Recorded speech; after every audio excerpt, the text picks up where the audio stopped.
ಭಾಷೆ ಅನ್ನೋದು ಒಂದು ಟೂಲ್, ಅಂದ್ರೆ ನಮ್ಮ ಮನಸ್ಸಲ್ಲಿರೋ ವಿಷಯಗಳನ್ನ ಇನ್ನೊಬ್ಬರಿಗೆ ಅರ್ಥ ಮಾಡಿಸೋದು.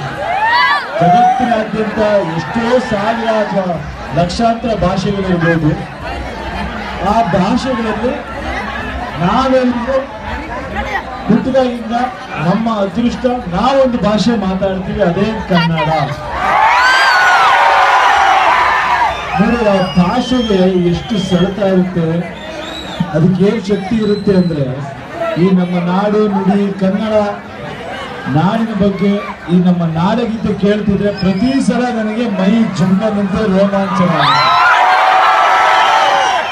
ನನಗೆ ನಾನೇ ಕ್ವಶನ್ ಕೇಳ್ಕೊತೀನಿ, ಗೊತ್ತಲ್ಲ ಈ ನಮ್ಮ ನಾಡಗೀತೆ ಗೊತ್ತು, ಹಾಡು ಕೇಳಿದ್ವಿ ಮತ್ತೆ ಮತ್ತೆ, ಬಟ್ ಪ್ರತಿ ಸಲ ಸ್ಟೇಜ್ ಮೇಲೆ ನಿಂತಾಗ್ಲೂ ನನಗೆ ರೋಮಾಂಚನ ಆಗುತ್ತೆ.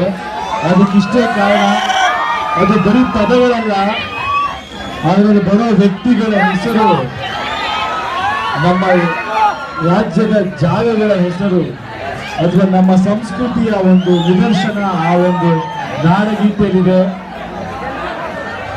ಸೊ ಅದು ಪ್ರತಿ ಸಲ ಕೇಳೋದು ನನಗೆ ಹೆಮ್ಮೆ ಅನ್ಸುತ್ತೆ. ನಾನು ನಿಮ್ಗೆ ಹೇಳೋದಿಷ್ಟೇನೆ, ಎಲ್ಲರೂ ಎಲ್ಲಾ ರೀತಿ ರೀಚ್ ಇದೆ ನಿಮ್ಗೆ. ಇವಾಗ ಈಗ ನೋಡಿ, ಇಷ್ಟೊತ್ತು ಫೋಟೋ ತೆಗಿತಾ ಇದ್ರ ಫೇಸ್ಬುಕ್ ಹಾಕೋದಕ್ಕೋಸ್ಕರ ಅಂತ ಎಲ್ಲರೂ ಫೋಟೋ ತೆಗಿತಾ ಇದ್ರ, ವಾಟ್ಸ್ಆಪ್ ಮಾಡ್ತೀರಾ, ಎಲ್ಲಾ ರೀತಿ ಕಮ್ಯುನಿಕೇಶನ್ಗೂ ನೀವು ಗಮನ ಕೊಡ್ತಾ ಇದ್ದೀರಾ, ಟೈಮ್ ಕೊಡ್ತಾ ಇದ್ದೀರಾ, ಹಳ್ಳಿಗೂ ರೀಚ್ ಆಗಿದೆ. ಬಟ್ ಇವತ್ತು ನಮ್ಮ ಮನಸ್ಸಿನ ಫೇಸ್ಬುಕ್, ನಮ್ಮ ಮನಸ್ಸಿನ ನೆಟ್ವರ್ಕ್ಗಳು ಓಪನ್ ಮಾಡ್ಕೋಬೇಕು. ಒಬ್ರಿಗೊಬ್ರು ಪ್ರೀತಿಯಿಂದ ಬದುಕಬೇಕು. ಮಾತೆತ್ತಿದ್ರೆ ಯಾರೋ ಸರ್ಕಾರ ಸರಿ ಇಲ್ಲ, ಮಂತ್ರಿಗಳು ಸರಿ ಇಲ್ಲ, ಅವ್ರು ಮಾಡಲ್ಲ ಇವ್ರು ಮಾಡಲ್ಲ, ನಮಗ್ ಕಷ್ಟ, ಇನ್ಯಾರೋ ಒಂದು ಸಹಾಯ ಮಾಡ್ತಾರೆ ಅಂತ ಕೂತ್ಕೊಂಡ್ರೆ ಲೈಫಲ್ಲಿ ಏನೂ ಆಗಲ್ಲ. ಅವರಿಗೆ ಮಾತಾಡ್ತಾ ಹೇಳಿದ್ರು, ಯಶ್ ಅವರು ತುಂಬಾ ರೈತರ ತರ ಕೆಲಸ ಮಾಡ್ತಾ ಇದಾರೆ, ರೈತರು ಇದು ಮಾಡ್ತಾರೆ ಅಂತ. ಸುಳ್ಳು. ನಾನೇನು ಕೆಲಸ ಮಾಡಿಲ್ಲ, ಬರೀ ಕನಸ್ಕೊಂಡು ಲಾಸ್ಟ್ ಟೈಮ್ ಒಂದ್ ಸ್ವಲ್ಪ ನೀರು ಕೊಟ್ಟಿರ್ಬೋದು, ಈಗೊಂದು ಪ್ರಾಜೆಕ್ಟ್ ಏನೋ ಅನ್ಕೊಂಡಿದೀನಿ ಅಷ್ಟೇ. ಆದ್ರೆ ಇಡೀ ರಾಜ್ಯದಲ್ಲಿ, ಇಡೀ ಮಾಧ್ಯಮ ಆಗ್ಬೋದು, ಎಲ್ರು ನಿನ್ನೆ ನಾನು ನೋಡಿದೆ ಪತ್ರಿಕೆಯಲ್ಲಿ ತುಂಬಾ ದೊಡ್ಡ ಕೆಲಸ ಮಾಡ್ತಿದ್ದಾರೆ ಅಂತ ನನಗೆ ಅಭಿನಂದನೆ ಸಲ್ಲಿಸಿದ್ದಾರೆ.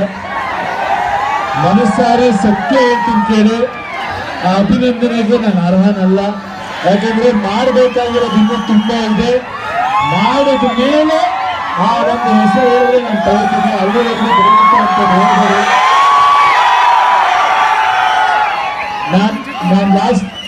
ನಾನು ರೈತರ ವಿಷಯ ಮಾತಾಡಿಕೊಂಡು ಎಲ್ಲಾ ಮಾಧ್ಯಮಗಳಲ್ಲಿ ಅಥವಾ ಜನರೆಲ್ಲ ಎಮೋಷನಲ್ ಆಗಿ ರೈತರ ಪರ ಹೋರಾಡಬೇಕು ಅಂದಾಗ ನಾನು ಅಪೋಸ್ ಮಾಡಿದ ಇದನ್ನೇ. ರೈತನಾಗ್ಬೋದು ಅಥವಾ ನಾಡು ನುಡಿನಾಗ್ಬೋದು, ನಮ್ಮ ವೈಯಕ್ತಿಕ ಇದಕ್ಕೆ ಭಾವನೆಗಳಿಗೆ ಬಳಸ್ಕೋಬಾರ್ದು. ನಿಜವಾಗ್ಲೂ ಮಾಡ್ಬೇಕು ಅಂದ್ರೆ ನಾನು ಏನ್ ಮಾಡ್ತಾ ಇದ್ದೀನಿ ಅಂತ ಪ್ರಶ್ನೆ ಹಾಕೋಬೇಕು. ಯಾರೋ ಎಷ್ಟು ಮಾಡ್ತಾರೆ, ಇನ್ಯಾರೋ ಮಾಡ್ತಾರೆ ಅಲ್ಲ, ಪ್ರತಿಯೊಬ್ರು ನಿಮ್ಮ ಕೈಲಾಗಿದ್ದು ನೀವು ಮಾಡಬೇಕು. ಅವಾಗ್ಲೇ ನಾವೆಲ್ಲ ಮುಂದುವರೋದಕ್ಕೆ ಸಾಧ್ಯ.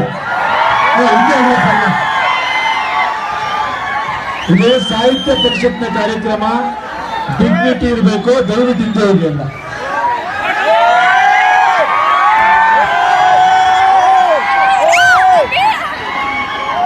ನಾನು ಮಾತಾಡ್ತಿರೋದು ನೀವು ಕೇಳಿಸ್ತಾ ಇದೆಯಲ್ಲ.